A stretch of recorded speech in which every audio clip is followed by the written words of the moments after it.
এইমাত্র পাওয়া খবর লায়লাকে জবাই করে দিল প্রিন্স মামুন, কিন্তু কেন, কিভাবে জানতে পুরো ভিডিওটি দেখুন। আসসালামু আলাইকুম দর্শক শ্রোতা, আজকের ভিডিওটি দেখলে আপনারা সত্যি অবাক হয়ে যাবেন।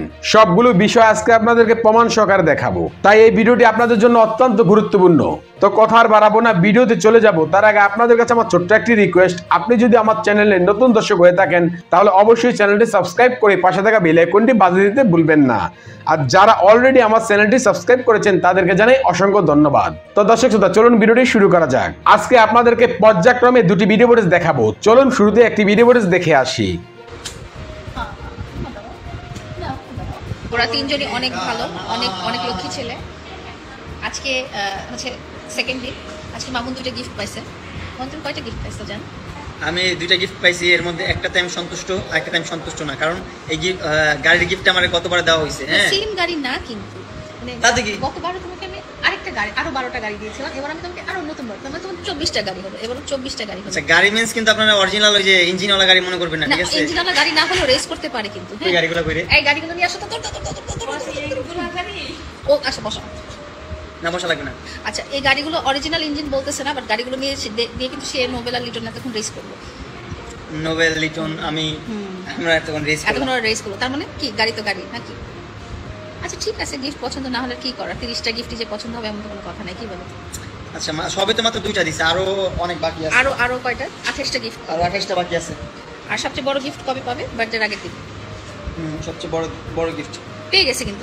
আপনারা আপনাদের দিক থেকে যেটা বলতে হয় সবচেয়ে এক্সপেন্সিভ গিফট, সবচেয়ে দামি। এই যে 12টা গাড়ি পাইছে। 12টা গাড়ি চিন্তা করেন, কয়টা 12টা গাড়ি আছে? এই যে 12টা গাড়ি, সবচেয়ে স্পিড বেশি এটার, হোয়াইট কালার। এই যে 12টা গাড়ি, সুপারম্যানওয়ালা। দেখো 12টা গাড়ি সুন্দর করে এখানে সাজাই। আর ও কিন্তু সবচেয়ে এক্সপেন্সিভ গিফটটা পেয়ে গেছে অলরেডি। হ্যাঁ, ও কিন্তু বলতেছে না, বলো নাই তো জান তুমি তোমার যে সবচেয়ে এক্সপেন্সিভ গিফটটা পাইছো তুমি? কোনটা পাইছি আমি? পাইছো না তুমি যেটা দিয়ে ভিডিও করো? না, দ্যাট ওয়াজ এক্সপেন্সিভ। কোনটা? কেন? তুমি নতুন ক্যামেরা দিয়ে ও কালকে একটা নতুন ভিডিও আপলোড দিবে। ওটা কোনো এক্সপেন্সিভ হলো? 1 2 3 4 5 6 7 8 9 10 11 12 12টা গাড়ি। চিন্তা করেন, কোন মানুষের 12টা গাড়ি থাকে? এই যে আমাকে 12টা গাড়ি গিফট করছে, আমার 12টা কার।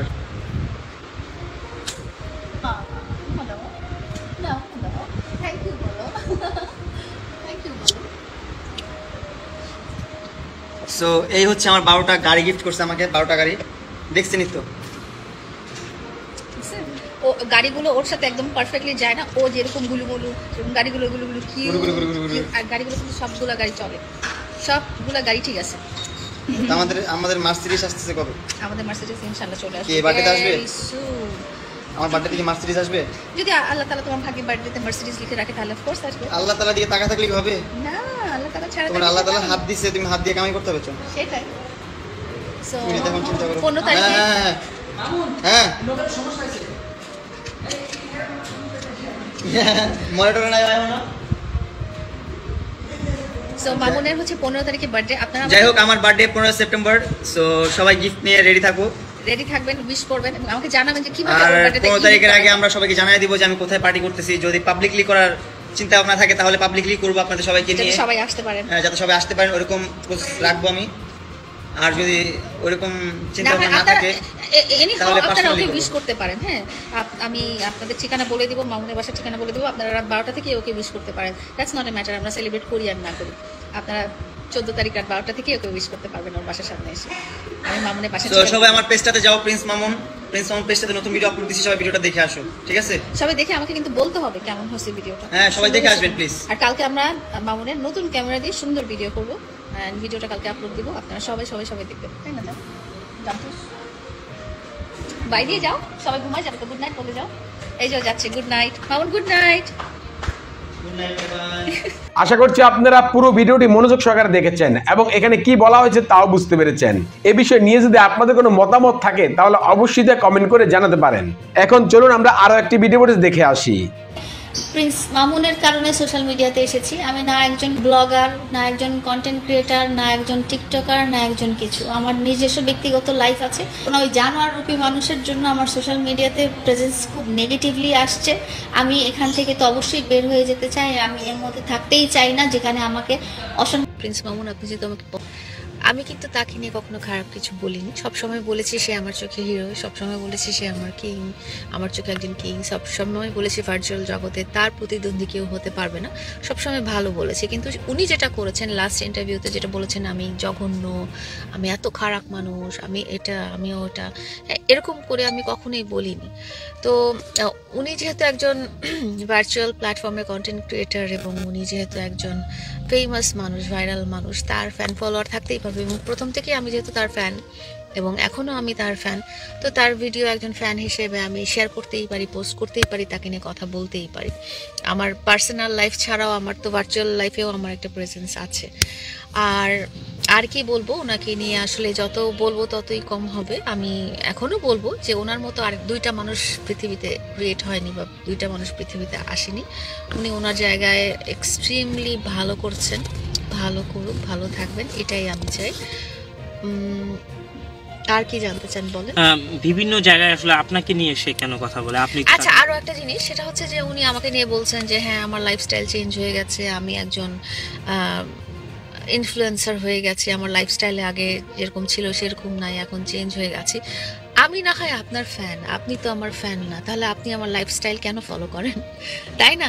আমি যাদেরকে পছন্দ করি না, যেসব কন্টেন্ট ক্রিয়েটারদেরকে পছন্দ করি না, তাদের ভিডিও আমার সামনে আসলেই আমি ইগনোর করে দেই বা নট ইন্টারেস্টেড করে দিই। আপনি যেহেতু আমাকে দেখতেই পারেন না, আপনি যেহেতু আমাকে প্রিন্স মামুন, আপনি যেহেতু আমাকে পছন্দই করেন না, দেখতেই পারেন না, তাহলে আপনি আমার লাইফস্টাইল কেন ফলো করেন? আপনি ইগনোর করবেন, আপনি পারলে আমাকে ব্লক করে রেখে দেন। এবং সে মানে বিভিন্ন জায়গায় বলে যে এখনো আপনি তার ভিডিওগুলি ছাড়েন। হ্যাঁ, আমি তার ভিডিওগুলো কেন ছাড়বো না? আমি যেটা বলছি সেটা হচ্ছে যে প্রথম থেকে হচ্ছে আমি ওনার ফ্যান, হ্যাঁ এখনো আমি ওনার ফ্যান। তো একজন ফ্যান হিসেবে আমার পছন্দের ক্রিয়েটারের ভিডিও আমি অবশ্যই শেয়ার করব, এবং ফ্যানরা যদি তার পছন্দের ক্রিয়েটারের ভিডিও লাইক না করে, না দেখে, কমেন্ট না করে, শেয়ার না করে, তাহলে উনি তো ভার্চুয়াল জগতে ওনার পদাচারণা রাখতেই পারবে না। ফ্যানদের জন্যই তো আসলে উনি এখানে আছেন।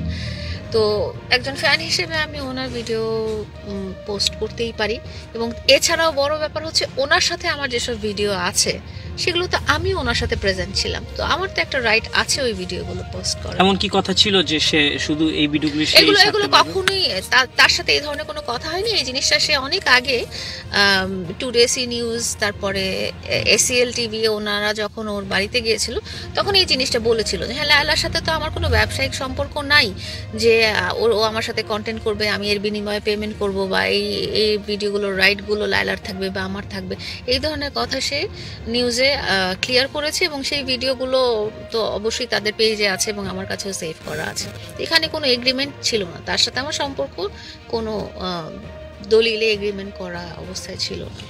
সে বিভিন্ন জায়গায় বলে সে একা একা বড় হয়েছেন, তার পিছনে কেউ অবদান নাই। আপনি কি মনে করেন তার পিছনে আপনার কোনো অবদান নেই? সেটা তো সবাই জানে, আর আমরা জানতে চাচ্ছি আসলে সেটা তো সবাই জানে যে আসলে তার পিছনে কোনো অবদান আছে কিনা নাই। সে একা একা বড় হয়েছে, মানে সে পথটা সে একা একাই ক্রিয়েট করে নিয়েছে যে আমি এইভাবে যাব এবং এইভাবে আমি বড় হব। তার পিছনে যে সাপোর্টটা আছে সে কখনোই আসলে। এই ঈদে গাবতলীর হাটে দুটি গরু উঠেছিল। এই দুটি গরুর মধ্যে প্রিন্স মামুনের দাম উঠেছিল 8 লক্ষ টাকা এবং লায়লার দাম উঠেছিল 6 লক্ষ টাকা। ক্রেতারা কৌতূহল বশত সেখানে ভিড় জমিয়েছিল। পরিশেষে সেই গরু দুটি বিক্রি হয় এবং তাদেরকে ঈদে কোরবানি দেওয়া হয়। আশা করছি আপনারা এই ভিডিওটিও মনোযোগ সহকারে দেখেছেন এবং এখানে কি বলা হয়েছে তাও বুঝতে পেরেছেন। এই বিষয় নিয়ে যদি আপনাদের কোনো মতামত থাকে তাহলে অবশ্যই তা কমেন্ট করে জানাতে পারেন। ভিডিওটি এ পর্যন্তই, দেখা হচ্ছে পরবর্তী ভিডিওতে। সে পর্যন্ত সবাই ভালো থাকবেন, সুস্থ থাকবেন, আল্লাহ হাফেজ।